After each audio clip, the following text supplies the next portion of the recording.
Hai, tidak sedikit wanita, terutama ibu hamil yang takut untuk melakukan hubungan intim atau seks saat sedang hamil.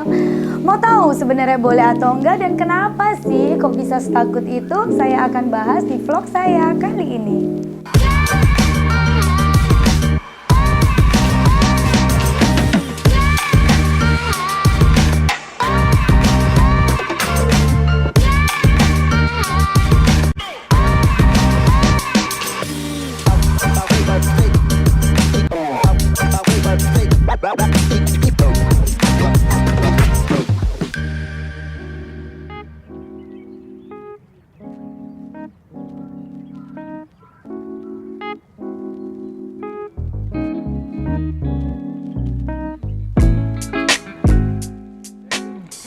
Alasan yang paling sering menjadi penyebab ibu hamil untuk khawatir melakukan hubungan intim selama masa kehamilannya adalah rasa cemas.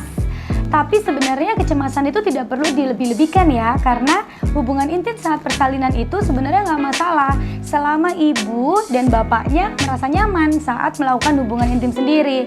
Selain itu, sebenarnya hubungan intim itu juga tidak berdampak membahayakan nyawa dari janin itu sendiri, karena pada dasarnya ada perlindungan-perlindungan yang ada dalam tubuh ibu sendiri saat sedang hamil. Misalnya, saat hamil ada ketuban yang akan melindungi bayi itu sendiri. Kemudian ada otot-otot yang juga otot-otot dalam rahim atau otot-otot di perut itu juga melindungi dari kehamilan itu sendiri. Serta adanya lendir pada jalan lahir juga menjadi salah satu perlindungan ketika melakukan hubungan intim. Jadi bunda-bunda sekalian jangan terlalu cemas berlebihan ya. Ada 5 hal penting yang perlu diperhatikan ketika ibu hamil ingin melakukan hubungan intim dengan pasangannya. Salah satunya adalah yang pertama, pastikan kondisi ibu hamil tersebut sehat sehingga boleh untuk dilakukan hubungan intim. Jadi jangan lupa untuk kontrol ke dokter kandungan terdekat kepercayaan Anda ketika sudah mengetahui kondisi hamil, terserah mau di trimester 1, trimester 2, atau trimester ketiga. Dan pastikan ada izin dari dokter kandungan bahwa memang diizinkan untuk melakukan hubungan intim saat kehamilan tersebut. Jadi tidak ada penyakit-penyakit yang menyertai saat kehamilan, atau misalnya tidak ada posisi-posisi bayi tertentu, atau misalnya kondisi pecah ketuban, atau ketuban yang sedikit, atau posisi bayi yang melintang, atau apapun yang sekiranya akan membahayakan kondisi janin dan ibu jika melakukan hubungan intim. Atau bisa juga misalnya kondisi ibu tuh lemah kandungannya, sering terjadi kontraksi, jadi tidak boleh melakukan hubungan intim. Yang kedua, hindari melakukan hubungan intim saat trimester pertama. Mengapa hal itu terjadi? Karena apabila kondisi berhubungan intim di trimester pertama, ketika sperma dikeluarkan di dalam, hari itu akan memicu keluarnya hormon prostaglandin yang bisa menyebabkan terjadinya kontraksi lebih dini.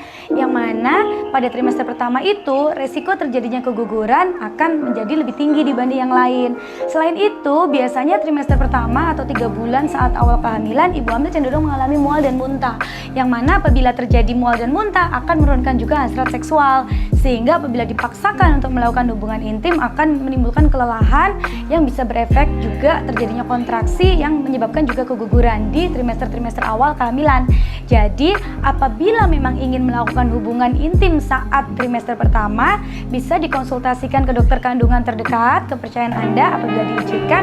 Jika kondisinya sudah bagus, fetal pulse sudah terlihat, detak jantung sudah terlihat, janin juga sudah terlihat, dan kondisi ibu aman, tidak ada keluhan, bisa dilakukan dengan syarat mungkin sperma tidak dikeluarkan di dalam kandungan.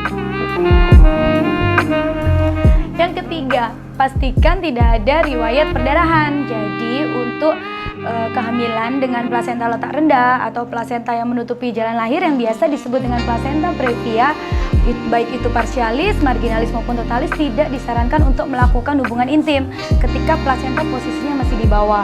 Kenapa? Karena apabila dilakukan berhubungan intim kemudian terjadi kontraksi, maka bisa resiko terjadi perdarahan atau bisa membahayakan janin maupun ibu hamil itu sendiri. Yang keempat, ada posisi-posisi tertentu yang harus diperhatikan saat berhubungan intim saat kehamilan. Mengapa? Karena menginjak trimester kedua tentunya perut ibu hamil akan semakin membesar. Apabila melakukan posisi yang seperti biasa, ditakutkan hal itu akan mengurangi kenyamanan pada ibu hamil itu sendiri dan beresiko terhadap bayi. Sehingga ada posisi-posisi tertentu, misalnya posisi woman on top atau posisi ibu hamil di atas suami. Hal itu akan memudahkan untuk proses hubungan intim dan tidak melukai janin yang ada dalam kandungan. Begitu juga yang dianjurkan adalah posisi miring. Jadi posisi dari samping itu juga aman untuk dilakukan saat kehamilan. Atau bisa posisi duduk serta posisi doggy style atau dari belakang. Yang dilarang adalah posisi missionaries atau posisi seperti biasa, karena hal itu ditakutkan posisi suami akan menekan dari perut bayi itu sendiri, sehingga akan mengganggu pernafasan ibu, bisa menekan dari pembuluh darah, sehingga akan mengganggu dari proses berhubungan intim itu sendiri, mengganggu kenyamanan, serta akan berisiko terhadap bayi serta ibu hamil itu sendiri. Yang terakhir atau yang kelima, berhubungan intim itu sangat dianjurkan, apalagi pada bulan-bulan mendekati dari HPL atau taksiran persalinannya. Mengapa? Karena dengan berhubungan intim, apalagi ketika sperma dikeluarin di dalam, seperti yang saya sebut sebelumnya, prostaglandin akan memicu terjadinya kontraksi, sehingga bisa juga disebut dengan induksi alamiah. Jadi bisa akan lebih sering muncul kontraksi palsu yang akhirnya menjadi kontraksi yang sesungguhnya.